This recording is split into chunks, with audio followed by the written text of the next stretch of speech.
নমস্কার। আজ রবিবার, আমাদের ধ্যান শেখার ক্লাস। আমরা করছি মহারাজ স্বামী সোমেশ্বরানন্দের ধ্যান শেখার ক্লাস থেকে অনুশীলন অভ্যাস। কিন্তু আজকে আমরা অনুশীলন অভ্যাস করব না। কি করব? মহারাজ এই বইতে কিছু প্রশ্নের উত্তর দিয়েছেন। সেই প্রশ্নগুলি আমাদের ধ্যানের জন্য কিন্তু খুব উপকারী। এর থেকে আমরা জানতে পারবো ধ্যানের প্রয়োজন কেন, আমরা কেন ধ্যান করব, আধুনিক বিজ্ঞানে ধ্যানের প্রয়োজনীয়তা কী, এরকম অনেক প্রশ্ন। আসুন তাহলে প্রথম প্রশ্নের উত্তর দেখি। প্রথম প্রশ্ন, ধ্যানের প্রয়োজন কী? আমি কেন ধ্যান করব? প্রথমত, মনকে শান্ত রাখা। দৈনন্দিন জীবনে আপনার মনের ওপর চাপ পড়ছে নানাভাবে। বাড়িতে ও অফিসে নানান দায়িত্ব, এই বিভিন্ন কাজের টানাপোড়েনে আপনার মন অশান্ত হয়ে ওঠে। সমাজে ভালো মন্দ নানা রকম মানুষ, অনেকের ব্যবহারেই আপনার মন ক্ষুব্ধ হয়ে ওঠে। পরিস্থিতির দ্রুত পরিবর্তনে ভবিষ্যতের কথা চিন্তা করে অনেক সময় মনে দুশ্চিন্তা, আশঙ্কা জাগে। নানাভাবে আপনার মন বিক্ষিপ্ত হয়ে পড়ে।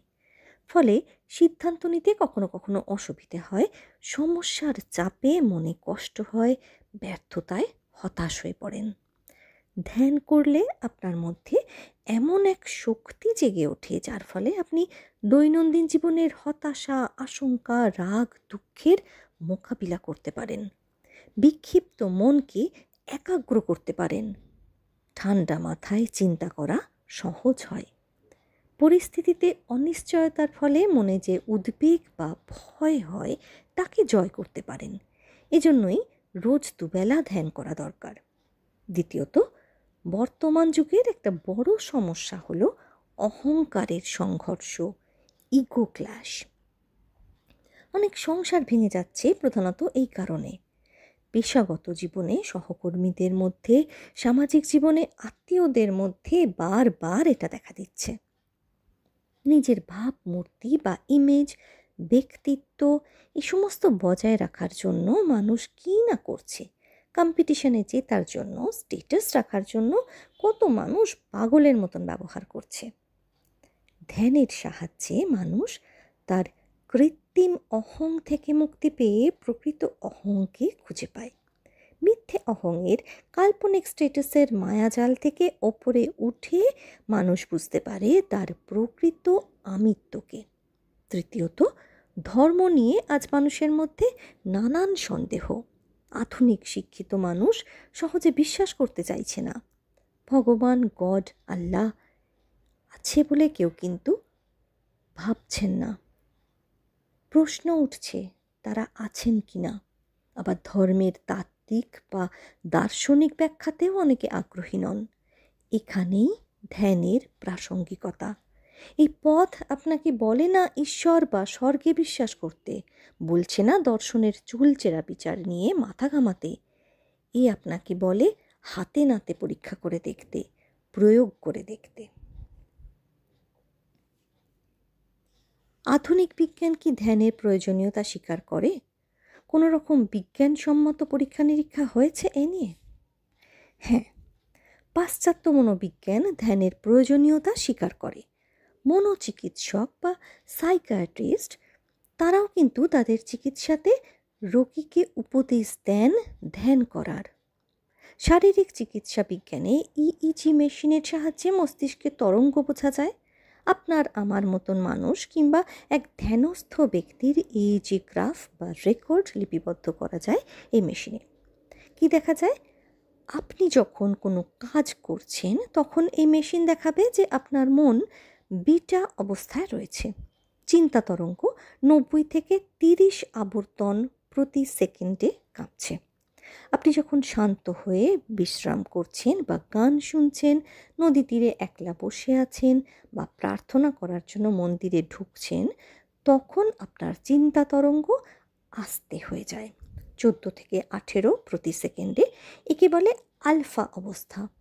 মন তখন শান্ত হয়ে যায়। রাতে ঘুমের আগে এই তরঙ্গ হয়ে যায় প্রতি সেকেন্ডে 8 থেকে 13, অর্থাৎ আরও শান্ত। একে বলে থিটা অবস্থা। আশপাশের পরিস্থিতির বিষয়ে আপনার বোধ থাকে না, নিজের শরীরের ওপর বিশেষ নিয়ন্ত্রণ থাকে না। যখন আপনি গভীর ঘুমে চলে যান, ধরুন সুষুপ্তি অবস্থায়, তখন আবর্তন হয়ে পড়ে 1 থেকে 4 প্রতি সেকেন্ডে। এটা হলো ডেল্টা অবস্থা। এই অবস্থায় সাধারণ মানুষ যেতে পারে যখন সে গভীর নিদ্রায় আচ্ছন্ন হয়ে পড়ে, কোনো হুঁশ থাকে না। পরীক্ষা করে দেখা গেছে যে ইইজি রেকর্ডে দেখা যায় যে মানুষ যখন ধ্যান করা শুরু করে তখন চিন্তা তরঙ্গ ধীরে ধীরে বিটা থেকে আলফায় চলে আসছে। ধ্যান যতই গভীর হতে থাকে তখন এটা থিটা থেকে ডেল্টার দিকে যেতে থাকছে। পার্থক্য কি ঘুম ও ধ্যানের মধ্যে? ঘুমের সময় মানুষ সজাগ থাকে না, কিন্তু ধ্যানের সময় থিটা ডেল্টা অবস্থায় গিয়েও সে সচেতন থাকে, সে হুঁশ হারায় না। এটা নিয়ে প্রথম পরীক্ষা হয় আমেরিকায় 1970 সালে। পরে মেন্নিং নগরে ইনস্টিটিউটে স্বামী রাম নামে এক সাধুর ওপর এ নিয়ে গবেষণা হয়। তিনি ধ্যান করা শুরু করলে ইইজি মেশিন কিছুক্ষণ পরে দেখালো তার মস্তিষ্ক তরঙ্গ শূন্যকে স্পর্শ করতে চলেছে। ডাক্তারেরা ভেবেছিলেন যে স্বামী রাম ঘুমিয়ে পড়েছেন, কারণ এই ডেল্টা অবস্থায় মানুষ সজাগ থাকতে পারে না। স্বামী রাম তখন বলে গেলেন এই পরীক্ষাকালীন সময়ে ডাক্তারেরা নিজেদের মধ্যে কি আলোচনা করেছিলেন। তিনি প্রমাণ করলেন যে ডেল্টা অবস্থাতে তিনি পুরোপুরি সচেতন ছিলেন। পরে বিশ্বের নানান স্থানে এরকম পরীক্ষা হয় মহেশ যোগীকে নিয়ে। বিস্তৃত রিপোর্ট বের করা হয়। এ তো গেল মনোবিজ্ঞানী ও ডাক্তারদের কথা। এবার শুনুন ম্যানেজমেন্ট বিশেষজ্ঞদের কথা। আজকাল আমেরিকা, ইউরোপ এবং জাপানের অসংখ্য কোম্পানিতে আলাদা আলাদা কেবিন রাখা হয় ধ্যানের জন্য। ম্যানেজারদের ট্রেনিং দেওয়া হয়। বড় বড় কোম্পানিতে ধ্যান আজ প্রতিদিনের আবশ্যিক অঙ্গ। ভারতের কর্পোরেট জগতেও এটা উল্লেখযোগ্য হয়ে উঠেছে। ধ্যান ব্যাপারটা কি? এটা একটা পদ্ধতি, মূল সত্তাকে উপলব্ধি করার একটি পথ। উদাহরণ দিয়ে আলোচনা করা যাক। আমি যদি আপনার পরিচয় জিজ্ঞেস করি, তবে আপনি কি বলবেন? নিজের নাম, পেশা, ধর্ম, ভাষা, ঠিকানা, বংশ, নাগরিকত্ব ইত্যাদি দিয়ে আপনার পরিচয় দেবেন। আপনি বিমল কিংবা নন্দিনী, ইঞ্জিনিয়ার, হিন্দু, বাঙালি, কায়স্থ, ভারতীয় ইত্যাদি বিভিন্ন সত্তা আপনার আছে। কিন্তু এই সব কটি সত্তাই সাময়িক। এর কোনো একটি বদলে গেলেও আপনি বেঁচে থাকবেন। দ্বিতীয়ত, এই সব সত্তাই আরোপিত বা ইম্পোজড, সমাজের দ্বারা, অভিভাবকের দ্বারা, কোনো সংস্থার দ্বারা। জন্মের সময় এর কোনোটি নিয়ে কিন্তু আপনি জন্মাননি। তাহলে আপনার আসল সত্তাটা কি? আপনি নিজেকে কখনো ভাবছেন আমি হিন্দু, কখনো আমি ছোট ভাই, কখনো আবার আমি বাঙালি, এবং ভাবার সময় আপনার ব্যবহারও পাল্টে পাল্টে যাচ্ছে। এই সবকেই বলা যায় কৃত্রিম আমি। এগুলো মনের বা চিন্তার তরঙ্গ বা ঢেউ হিসাবে উঠছে নামছে। তাহলে আপনার আসল সত্তাটা কি? এটা উপলব্ধি করার পথই হলো ধ্যান। আপনার মনের মধ্যে অসংখ্য চিন্তা তরঙ্গ, যেন এক পুকুরের জলে নানান ঢেউ। এই ঢেউগুলো চলছে বলে পুকুরের নিচে যে জমি বা মাটি সেটা আপনি দেখতে পাচ্ছেন না। কখন দেখতে পাবেন? যখন ঢেউগুলো থেমে যাবে। এই ঢেউগুলোকে থামানোর পদ্ধতিই হলো ধ্যান। নিজের চেতনাকে প্রকৃত রূপে উপলব্ধি করার চেষ্টাই হলো ধ্যান। বর্তমানে আপনার চেতনা জড়িয়ে আছে নানান চিন্তা, আবেগ, বিশ্বাস, জ্ঞান, অভ্যাস ইত্যাদির সঙ্গে। এই সব কিছুকে সরিয়ে চেতনাকে যথাযথভাবে অ্যাজ ইট ইজ অনুভব করার চেষ্টা করতে করতে মন চলে যায় তার আদি রূপে। এই সর্বশূন্যতার মধ্যে আপনি অনুভব করেন নিজের মূল সত্তাকে।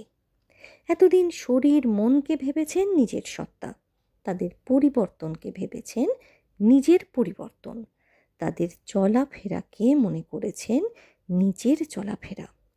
ধ্যানের মাধ্যমে আপনি বুঝতে পারবেন যে আপনি এরোপ্লেন নন, আপনি পাইলট।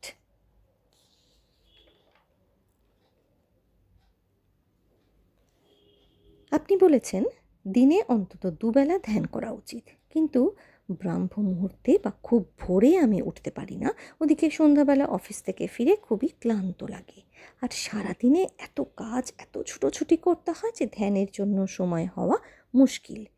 এই অবস্থায় কি করব? এই প্রশ্নের উত্তরে মহারাজ বলছেন, সারাদিনে যতই কাজ থাক, স্নান, খাওয়া, ঘুম তো বাদ যায় না। কাগজ পড়া, টিভি দেখা, বন্ধুদের সঙ্গে গল্প করা, সব কিছুতেই আপনি সময় পান। মোবাইল ফোন ব্যবহার করলে রোজ ফোনটা চার্জ দিতে হবে। দামি কিছু চাইলে তার জন্য মূল্য দিতে হয়। অতএব ধ্যান করতে চাইলে এর জন্য কিছু সময় বের করে আনা দরকার। ধর্মীয় ব্যাপারের জন্য না হোক, অন্তত দৈনন্দিন জীবনে দুঃখ, হতাশা, রাগ, মানসিক চাপের মোকাবিলা করার জন্য, জীবনটাকে একটু আনন্দময় করে তোলার জন্য কিন্তু ধ্যান করা দরকার। দেখুন, আপনার দুটো প্রধান স্তম্ভ, শরীর এবং মন। শরীরের যত্ন নেওয়ার জন্য কত কিছু করছেন, একে রোজ পরিষ্কার করেন, রোজ পেট্রোল দিচ্ছেন, যেমন খাচ্ছেন, বিশ্রাম দিচ্ছেন, কিন্তু মনকে এমন অনাদর কেন করছেন? মনেরও তো পুষ্টিকর খাদ্য দরকার, বিশ্রাম চাই, ধোয়া মোছা দরকার, কিন্তু ও বেচারিকে কিছুই দিচ্ছেন না, না স্নান, না বিশ্রাম। ঘুমের সময় শরীরের বিশ্রাম হলেও মনের তো হয় না, কারণ মন তখন ঘন ঘন স্বপ্ন দেখে। ধ্যানের মাধ্যমে মনের এই অভাবগুলো দূর হয়। আপনি ভোরে উঠতে পারেন না, সন্ধ্যের সময় ক্লান্ত লাগে, সকালে যদি 8টার সময়তেও ওঠেন, 10 মিনিটের জন্য কিছু পদ্ধতি অভ্যাস করুন। সন্ধ্যাবেলা নিজের ঘরে 2 মিনিট নাচ, 10 মিনিট ধ্যান। আর বাসে যাওয়ার সময়, অফিসে কাজ করার ফাঁকে ফাঁকে 2 মিনিট করে চোখ খুলে ধ্যান, এই অভ্যাস করুন দিনে অন্তত 3-4 বার।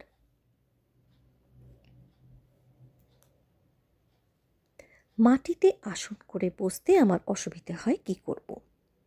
এই প্রশ্নের উত্তরে বলছেন, চেয়ারে বসে ধ্যান করুন।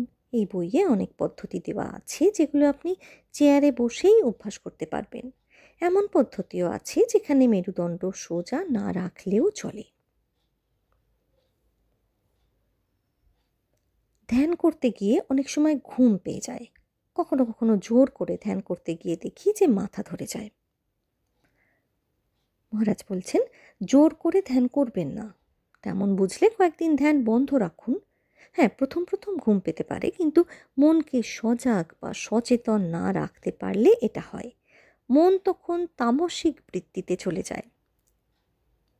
তখন মন বিটা থেকে আলফা থিটার অবস্থায় যেতে থাকে। ঘুম পেলে কিছুক্ষণ পায়চারি করে আসুন, পরে আবার বসুন ধ্যানে। আমরা আজকে এই পর্যন্ত পড়লাম। পরের দিন আরও কিছু প্রশ্নের উত্তর দেওয়া হবে।